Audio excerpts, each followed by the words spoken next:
বন্ধুরা, সবুজ বাংলা বাংলার পক্ষ থেকে আমি দেবু বলছি। আশা করি আপনারা সবাই খুব ভালো আছেন এবং ভগবানের কাছে প্রার্থনা করি সারা জীবন আপনারা খুব ভালো থাকুন এবং সুস্থ থাকুন। আজকে আমি সূর্যমুখী ফুলের বীজ থেকে কীভাবে যে চারা তৈরি করতে পারবো সেটা আমি তুলে ধরবো এবং বীজগুলো আমি মাটিতে পুঁতবো এবং সেই বীজ থেকেই কয়েকদিনের মধ্যে চারা হবে এবং সেই চারার প্রতিটা পদক্ষেপ কীভাবে চারাটা বড়ো করতে হবে এবং খাবার দিতে হবে, দিতে হবে আমি তুলে ধরবো আপনাদের সামনে। আপনারা সাথে থাকুন, দেখতে থাকুন আমি বীজগুলোকে মাটিতে রোপণ করছি কীভাবে। দেখুন বন্ধুরা, আমার কাছে এই বীজগুলি রয়েছে, এগুলি খুব বড় মানের সূর্যমুখী ফুলের বীজ। এই বীজগুলো আমি এখন কিছুক্ষণ আপনারা জলের মধ্যে চুবিয়ে রাখবেন, রেখে তারপরে এই বীজগুলোকে মাটিতে দেবেন। আমি এই বীজগুলোকে রেখে দিয়েছিলাম প্রায় 15 থেকে 20 মিনিট। এবার এই বীজগুলো আমি একটা একটা করে আমি মাটিতে দিচ্ছি। আপনারা দেখুন কি সুন্দর করে। প্রথমে মাটিটাকে আপনারা একটু আমার এই প্রতিটা মাটির মধ্যেই আমার ভার্মি কম্পোস্ট মানে পাতা সার, আমি পাতা সারই ব্যবহার করি। এর আগেও আমি আপনাদের সামনে দেখিয়েছি যে এই পাতা সারগুলো আমি আমাদের এখান থেকে কালেক্ট করি এবং প্রচুর পাতা সার আমার কাছে সংগ্রহ করা আছে।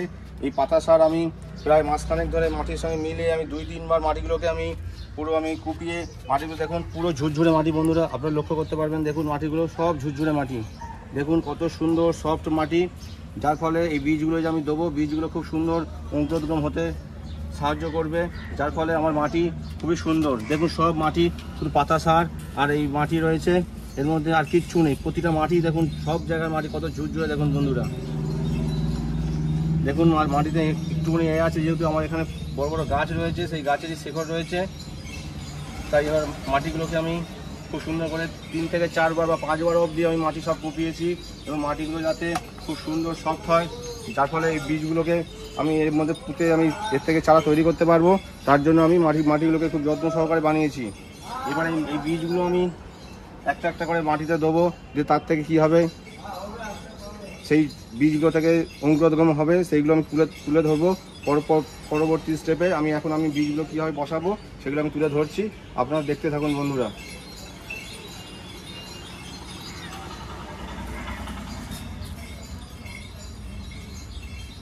এই বীজগুলো হচ্ছে সূর্যমুখী ফুলের বীজ। দেখুন বন্ধুরা কত সুন্দর দেখতে।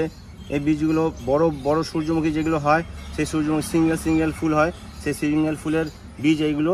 এই বীজগুলো আমি এবার রোপণ করছি। আপনারা যেভাবে হোক মাটিতে দিয়ে দেবেন বীজগুলোকে, কোনো এইভাবে বসানোর কোনো দরকার নেই। বীজগুলো আপনারা এমনি প্লেনই দিয়ে দেবেন, ঠিক মিডিল বরাবর বীজগুলো দিয়ে দেবেন। এইভাবে দেওয়ার পর বীজগুলোকে আপনারা একটু কিছু হালকা, আমার এখানে যেমন রয়েছে ভার্মি কম্পোস্ট, পাতা সার সব একসঙ্গে আমি মিলিয়েছি, যাতে খুব সূক্ষ্ম হয়। দেখুন আমি এর মধ্যে ছড়িয়ে দিচ্ছি।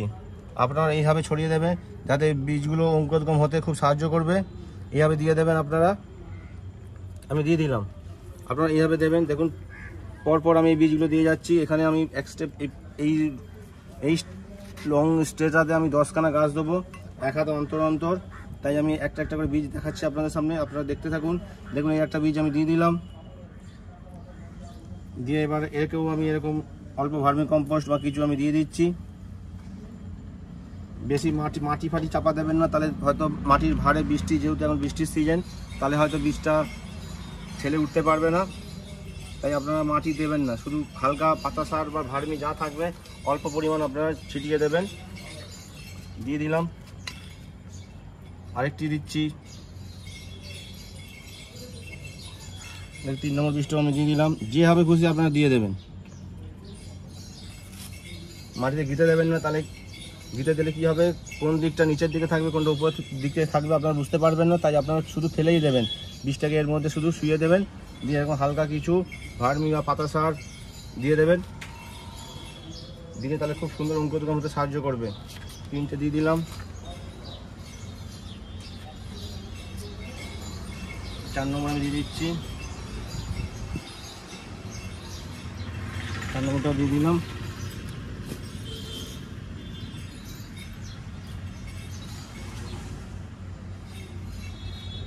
পাতা সার দিয়ে দিচ্ছি, 4 নম্বর দিয়ে দিলাম।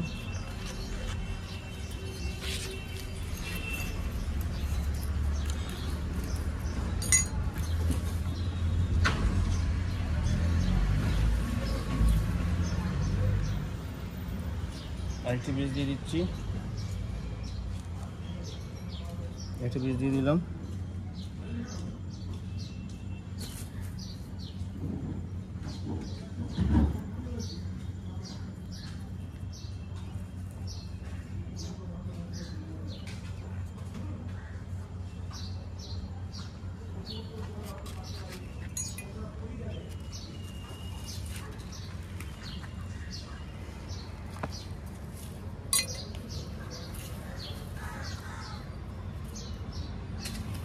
মাটিটাকে একটু ভালো করে হালকা করে আগে খুঁচিয়ে নেবেন, কোনো ডেলা ফেলা যাতে না থাকে, তাহলে হয়তো অঙ্কুরোদ্গম হতে একটু এর কষ্ট হবে। তাই আমি মাটিটাকে খুব ভালো করে নিয়েছি।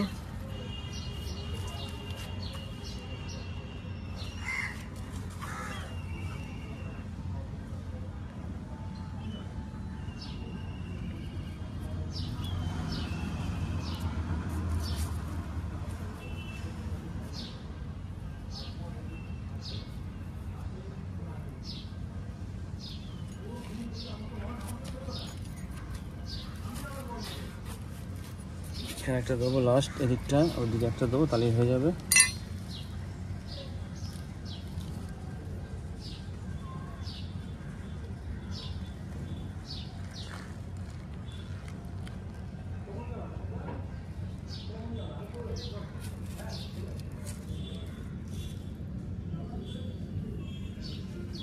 এইভাবে ভার্মি কম্পোস্ট বলুন, পাতা সার বলুন দিয়ে দেবেন হালকা করে, যাতে বীজটা খুব সুন্দর হবে, অঙ্কুরোদ্গম হতে পারে। এদিকে একটা লাস্ট দিয়ে দেবো।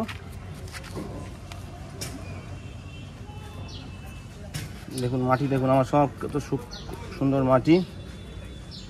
এখানে যেহেতু বড় বড় গাছ আছে, তাই জন্য শিকড় প্রচুর আছে, অসুবিধা হবে না। মাটি পুরো কুপানো আছে আমার, দেখুন খুব সুন্দরভাবে আছে।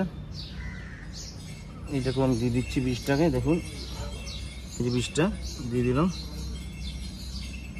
হালকা একটু মাটির পোলে দিয়ে এবার আমি ভার্মি কম্পোস্টটা দিয়ে দেবো। দিয়ে দিচ্ছি,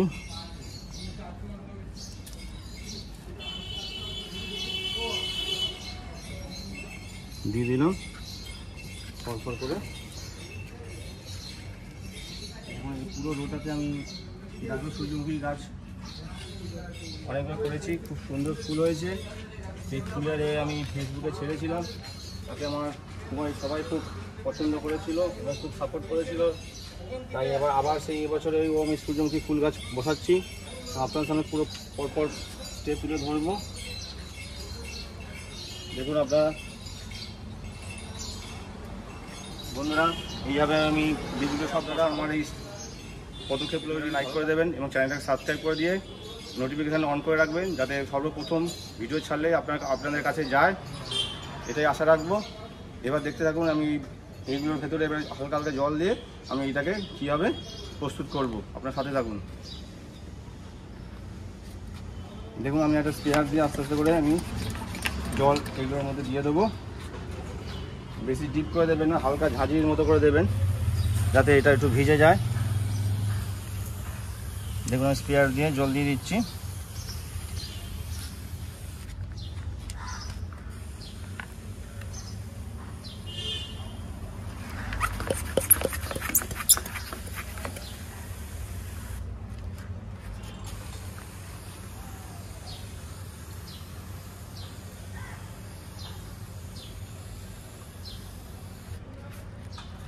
বেশি জল দেবেন না, হালকা এইভাবে স্প্রেয়ার দিয়ে জল দিয়ে দেবেন। মাটিটা কাদা কাদা হয়ে গেলে হয়তো বীজটা অঙ্কুরোদ্গম হতে দেরি করবে বা নষ্ট হয়ে যেতে পারে, তাই হালকা হালকা আপনারা জল দিয়ে দেবেন স্প্রেয়ার দিয়ে।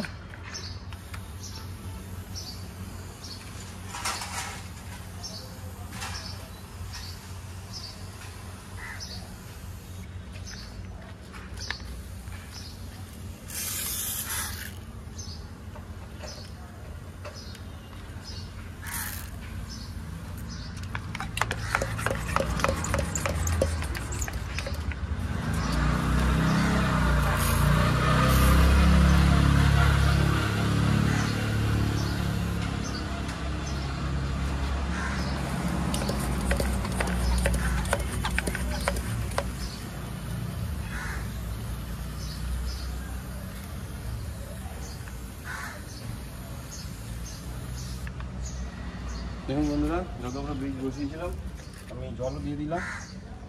এরপরে আমি একটু এইগুলোকে আমি মাটির ভাঁড় দিয়ে চাপা দিয়ে রাখবো, কারণ এখন প্রখর রোদ, থেকে থেকে এইগুলো শুকিয়ে যাবে। হয়তো সবসময় জল দিতে পারবো না, তার জন্য হয়তো বীজগুলো ড্যামেজ হয়ে যেতে পারে। তাই আমি ছোটো ছোটো মাটির ভাঁড় দিয়ে দেবো। মাটির ভাঁড়ের তলায় থাকলে বীজগুলো ঠান্ডাও থাকবে এবং এগুলো শুকোবেও না। বন্ধুরা দেখুন, আমি বীজগুলোকে মাটিতে আমি বসিয়ে দিয়েছি। এরপরে এই বীজগুলোকে আমি কীভাবে এই তীব্র দাবদাহের হাত থেকে রক্ষা করব, তার জন্য আমি ভার্মি কম্পোস্ট দিয়েছি। কিন্তু তাও ভার্মি কম্পোস্ট আর তীব্র দাবদাহের মধ্যে এইগুলো শুকিয়ে যাবে, থেকে থেকে আমাকে জল দিতে হবে। তাই তার হাত থেকে বাঁচাবার জন্য বীজগুলোকে আমি এই মাটির ভাঁড় ব্যবহার করছি। এই মাটির ভাঁড় আমি এর আগেও দিয়েছি, তার জন্য খুব সুন্দর আমি এর ফলও পেয়েছি। দেখুন, মাটির ভাঁড় দিয়ে যেখানে বীজগুলো আমি বসিয়েছি পারফেক্ট জায়গায় আমি ভাঁড়গুলো চাপা দিয়ে রাখবো, এবং এরপরে জল দিলে মাটির ভাঁড়টাও ঠান্ডা থাকবে এবং বীজটাও খুব সুন্দর থাকবে। তাই আমি প্রতিটা বীজের উপরে এই মাটির ভাঁড়গুলো আমি চাপা দিয়ে রাখছি। আপনারা এইভাবে রাখলে খুব সুন্দর বীজগুলো ভালো থাকবে এবং ভার্মি কম্পোস্টটাও খুব তাড়াতাড়ি শুকিয়ে যাবে না। দেখুন, মাটির ভাঁড়গুলো আমি দিয়ে দিচ্ছি, প্রতিটা এতে বসিয়ে দিচ্ছি। আপনারা এইভাবে বসাবেন, সুন্দরভাবে বসাবেন। যেখানে বীজটা আছে সেই জায়গাটাই বসাবেন, পারফেক্ট জায়গা। নাহলে হয়তো অঙ্কুরোদ্গম হওয়ার সময় এই ভাঁড়ের জন্য হয়তো আটকে যেতে পারে। 4 থেকে 5 দিনের মধ্যে এই সব কটা বীজই অঙ্কুরোদ্গম হয়ে যাবে। দেখেন, আমি দিয়ে দিলাম। এরপর আমি এর উপরে হালকা হালকা করে জল দিয়ে দিচ্ছি।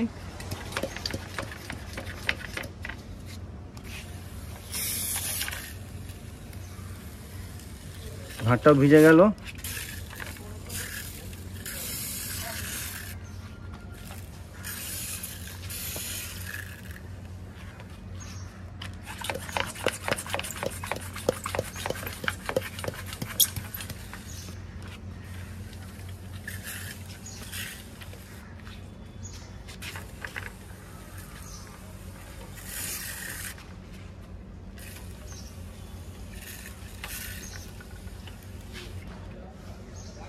ভাঁড়গুলো ভিজিয়ে দিলাম। বন্ধুরা, আজ তাহলে এতটুকুই। আপনাদের আমি যতটুকু নিজে নিজে করেছি সেগুলো আপনাদের সঙ্গে তুলে ধরলাম। আপনারা এইভাবে যদি করেন তাহলে প্রতিটা বীজ থেকেই আপনারা চারা পাবেন।